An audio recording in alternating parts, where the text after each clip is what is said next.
नमस्कार दोस्तों, स्वागत है आपका कैरियर प्लस चैनल में। अपनी पहली अपडेट की ओर बढ़ता हूं। इसमें लिखा हुआ है कि रेलवे में 1 लाख पदों पर जो है जुलाई से भर्ती परीक्षाएं होंगी। मतलब ग्रुप सी और डी की जो भर्ती परीक्षाएं वो जुलाई से कराई जाएंगी। यहाँ पे आप स्वयं देख सकते हैं, लिखा हुआ है इसमें जो ग्रुप डी की परीक्षाएं कई चरणों में सितंबर तक होंगी और अगले साल जून तक जो है नौकरी मिलने की उम्मीद है। प्रधानमंत्री हमारे जो इस समय हैं मोदी जी, उन्होंने बोला कि 1.5 साल में जो है वो 10 लाख नौकरियां, सरकारी नौकरी देने की घोषणा के बाद जो है रेलवे ने जो भर्ती का है तेज़ कर दी गई है। मतलब कि भारतीय रेल के अंतर्गत जो है ग्रुप डी की परीक्षाएं जो होंगी वो सितंबर के महीने में होंगी और अगले साल जून में नौकरी मिलने की उम्मीद है। नेक्स्ट न्यूज़ की ओर बढ़ते हैं। इसमें लिखा हुआ है कि इलाहाबाद विश्वविद्यालय के लिए प्रवेश अब तक जो है 5,894 आवेदन आ चुके हैं। इसमें परास्नातक प्रोफेशनल पाठ्यक्रम के लिए 1 जुलाई से आवेदन। बोर्ड का रिजल्ट आते ही राज्य विविध में प्रवेश की प्रक्रिया शुरू हो चुकी है। अब बात करते हैं अगली खबर की ओर। लिखा हुआ कि अभ्यर्थियों को मिलेगा जीएनएम का प्रशिक्षण। प्रदेश में शुरू हो रहे जो है general nursing and midwifery GNM प्रशिक्षण के लिए मेरिट के आधार पर 1359 अभ्यर्थियों की सूची जो है वो जारी कर दी गई है। अब इनको जो है जीएनएम का प्रशिक्षण दिया जाएगा। अपनी अगली अपडेट को बढ़ते हैं। लिखा हुआ है कि 2 दिन में ही प्रयागराज मंडल के 5,900 टिकट निरस्त कर दिए गए हैं। रेलवे को लाखों का झटका। सीधी सी बात है, कई ट्रेनें जो हैं वो फूंक दी गई हैं। कम से कम कल की जो न्यूज़ थी 18 ट्रेनों में आग लगा दी छात्रों ने। वो आपको पता है क्यों लगा दी? क्योंकि जो इसमें सैनिक भर्ती होने जा रही है अग्निपथ के नाम से, उसमें 4 साल संविदा पर रखा जाएगा, फिर बाद में उनको हटा दिया जाएगा। इसी तरीके से उनको झटका लग रहा है कि ट्रेन जो है निरस्त होने के कारण जो उसमें यात्रियों को किया जा चुका है 35 लाख से ज़्यादा रिफंड। मतलब 12,000 से ज़्यादा जो है वो ई टिकट निरस्त का अनुमान लगा दिया गया है। और आप स्वयं देख सकते हैं, लिखा हुआ है कि सेना में अग्निपथ योजना को लेकर बिहार और अन्य कुछ राज्यों में प्रदर्शन की ओर रेल संचालन का खासा असर पड़ा हुआ है। इसके अंतर्गत जो है 5,900 टिकट वहाँ पे एकदम से निरस्त कर दिए गए हैं। यहाँ पे आप देख सकते हैं स्वयं, इसमें लिखा हुआ है कि 4 साल से पहले अग्निवीरों को सेवा छोड़ने की नहीं मिलेगी अनुमति। लो, ये भी एक तरीके से बाउंडेशन लगा दी गई है कि यदि आप सेना में भर्ती होते हैं तो यदि आपका कहीं नंबर आता है सरकारी नौकरी में दूसरी जगह तो आप छोड़ नहीं सकते हैं नौकरी। ये लिखा हुआ है कि इसके अंतर्गत जो है 4 साल से पहले अग्निवीरों को सेवा छोड़ने की अनुमति नहीं मिलेगी। वायुसेना की अग्निपथ योजना पर साझा विस्तृत जानकारी कहा है सिर्फ जो है वो दुर्लभ मामलों में ही जो है अलग होने की अनुमति दी जाएगी। मतलब क्या है, यदि कोई कंडीशन ऐसी बन जाती है कि अगर कोई बीमारी लग जाती तो बात अलग है, नहीं तो आपको जो है सेना से अलग नहीं किया जाएगा। और विरोध प्रदर्शन में कोचिंग संस्थानों की भूमिका, ये लड़के जो धरना प्रदर्शन कर रहे हैं ये सारे के सारे जो वो कोचिंग सेंटर वाले करवा रहे हैं कि ऐसा जो है सरकार का मानना है।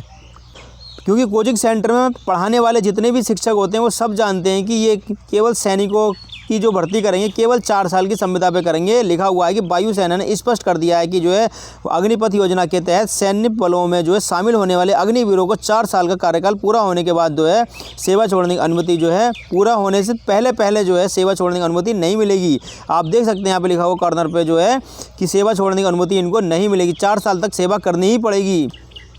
और इसके बाद जो है इसमें लिखा हुआ किसी भी ड्यूटी पर लगाया जा सकता है, किसी भी ड्यूटी पर, मतलब कि अग्निवीरों को कहीं पर भी भेजा जा सकता है। कहीं दंगा फसाद हो वहाँ पे आपको भेजा जा सकता है। यहाँ पे लिखा हुआ है कि जो है पटना में रेल ट्रैक पर तैनात सुरक्षाकर्मी अग्निपथ योजना का विरोध में विपक्ष जो है सोमवार को भारत बंद का आह्वान करते हुए, यहाँ पे आप देख सकते हैं स्कूल भी बंद करा दिए गए हैं इसमें जो है बिहार में, पटना में।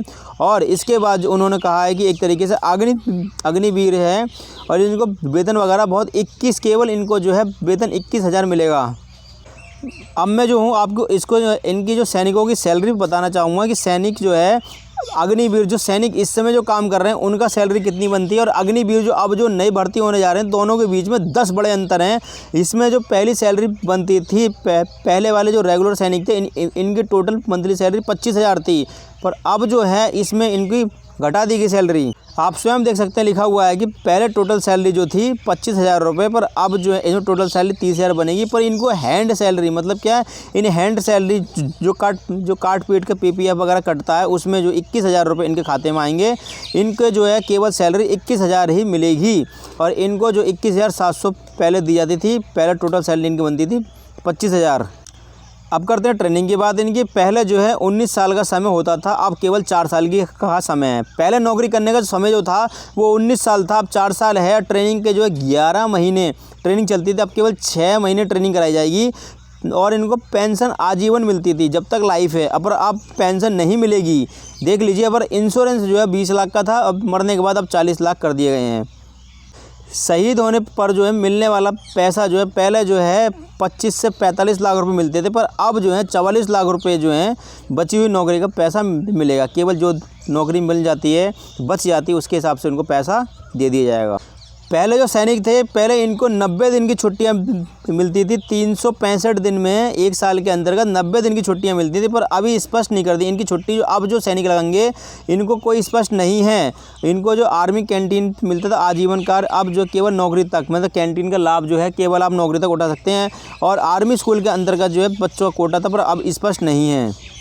भर्ती के नियमों को भी चेंज कर दिया गया है। 2022 में भर्ती के लिए अधिकतम जो आयु थी वो 23 से पहले 17 से बढ़ाकर 23 कर दी गई है। अब इसमें शैक्षिक योग्यता के संबंधित इसमें क्या इंटर होना चाहिए बस केवल। इस वर्ष के लिए जो है जल्द शुरू होगी भर्ती प्रक्रिया। 2022 में 40,000 युवाओं को भर्ती कराया जाए, इसमें जो कराया जाएगा सैनिकों में। इसमें इनका जो है रोजगार के मुद्दे को लेकर इन्होंने ये यहाँ पे विस्तृत यहाँ पे जो है पूरी जानकारी इन्होंने यहाँ पर जो है वो दे दी है।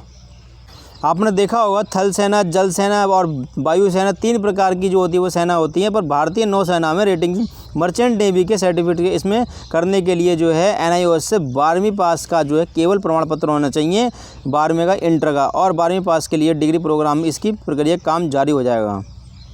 आगे देख लीजिए, लिखा हुआ PIP जो है 24 जून से जो है अग्निवीरों के पहले बैच की होने प्रक्रिया शुरू हो जाएगी। मतलब क्या, वायुसेना के अंतर्गत यदि आप इंटरेस्टेड हैं तो जो है इसके अंतर्गत 24 जून को विज्ञापन आ रहा है, और उसी के तहत जो 1 महीने बाद जो 24 जुलाई से जो है इनको ऑनलाइन परीक्षा शुरू हो जाएंगी इनकी। इन्होंने एक बात और साफ कर दिया गया है कि सेना को जो साफ संदेश दे दिया गया है, जारी रहेगी योजना, उपद्रवियों की भर्ती नहीं होगी। अभी इसमें जो चारों तरफ आग लगा रहे बसों में उनकी जो है भर्ती नहीं होगी, क्योंकि उन्हें जो है उपद्रवी हैं। यहाँ पे तीनों सेनाओं के जो अध्यक्ष वगैरह बैठे हुए हैं, थल सेना, वायुसेना, और ये ही भर्ती करेंगे। लेफ्टिनेंट जनरल हैं ये। आगे देखते हैं इसमें क्या लिखा हुआ है कि भविष्य में 1.25 लाख तक जो भर्तियां होंगी, और इसके अंतर्गत जो 46,000 जवानों की भर्ती शुरुआत करने जा रही है। अगले 4 से 5 वर्षों में यह संख्या जो है 50 से 60,000 इसमें हो जाएगी। 90,000 से 1 लाख तक पहुंच जाएगी। ये इसमें जो बयान जो जारी कर दिया गया है, लेफ्टिनेंट जनरल अनिल पुरी ने जो है रक्षा मंत्रालय से बयान जारी किया गया है। प्राइमरी के अंतर्गत जो है एक भर्ती, बहुत बड़ी भर्ती आने वाली है। 4 साल से जो है कोई भर्ती नहीं हुई है, पर अब UP टेट CTET प्रशिक्षण कर रहे हैं अभ्यर्थियों को, भटक रहे हैं रोजगार के लिए। इन्होंने जो मुख्यमंत्री जी को पत्र लिखा है। जांच को जो है 4 साल पूरे हो गए हैं, पर कार्रवाई अटकी हुई है। अभी भी देख लीजिए जांच चल रही है। FIR दर्ज होने के बावजूद भी CBI ने पकड़ नहीं पाए धांधली के दोषी। मतलब क्या है, इसमें अंदर से कॉपियाँ जो है वो भरवाई गई थी, वही इसका अंदर जो मुद्दा है वो गरमाया हुआ है। जितने भी सेल टैक्स डिपार्टमेंट होते हैं, इनकम टैक्स डिपार्टमेंट होते हैं, इसमें ग्रुप D की जो चपरासी भर्ती होती है वो SSC करता है। इसमें लिखा हुआ कर्मचारी चयन आयोग जो है 15,247 पदों पर जो है वो भर्ती प्रक्रिया पूरी करेगा। इसके अंतर्गत जो क्या है, इसमें रोजगार के अवसर मिलेंगे। अगली अपडेट की ओर बढ़ते, लिखा हुआ दिसंबर 2022 से पहले जो 42,000 नियुक्तियाँ वो की जानी हैं। और इसके बाद जो TGT PGD का और इसमें चपरासी भर्ती का जो है प्रदर्शन शुरू होने जा रहा है कि अभी तक भर्ती नहीं आई है। उन्होंने कहा था कि 27,000 पदों पर जो है TGT PGD भर्ती आई, पर केवल 4,000 पदों पर आई है। तो इसलिए जो है 20 जून को जो है समय से को ध्यान में रखते हुए जो है 11 बजे जो है इको गार्डन लखनऊ में पहुँचने वाले शांतिपूर्ण तरीके से धरना प्रदर्शन किया जाएगा। एक तरफ तो जो है सैनिक धरना प्रदर्शन कर रहे हैं, और दूसरी तरफ ये भी करेंगे विज्ञापन को लेकर। अभी तक जो है बाबू भर्ती का विज्ञापन नहीं आया, चपरासी भर्ती का विज्ञापन नहीं आया। बहुत जल्द जो है 20 तारीख को जो है इसका बहुत जो है धरना प्रदर्शन होने जा रहा है लखनऊ के अंतर्गत। मुख्यमंत्री आवास के सामने जो है लड़के धरना प्रदर्शन करेंगे, तब जाके कहीं वो विज्ञापन घोषित करेंगे। B.Ed विशिष्ट शिक्षा की प्रवेश प्रक्रिया जो है वो शुरू करने की अनुमति इन्होंने नहीं दी है अभी तक। अपनी जो है अगली अपडेट की ओर बढ़ते, लिखा हुआ है हमारे जो मुख्यमंत्री जी हैं उन्होंने बोला है कि चुनावी रैली में कहा है कि आजमगढ़ को जो है आर्य मंगलगढ़ बनाने के लिए करेंगे वोट। एक तरफ तो वैकेंसी नहीं आ रही, और दूसरी तरफ जो कोरोना में प्रदेश में जो है कोरोना संक्रमित की आंकड़ा जो है वो 2,500 के पार हो चुका है। लगातार बढ़ रहे मरीज की संख्या जो 491 है, नए मामले इसमें आ चुके हैं। प्रदेश में कोविड मरीजों की संख्या जो है इसमें 2,500 के पार हो चुकी है।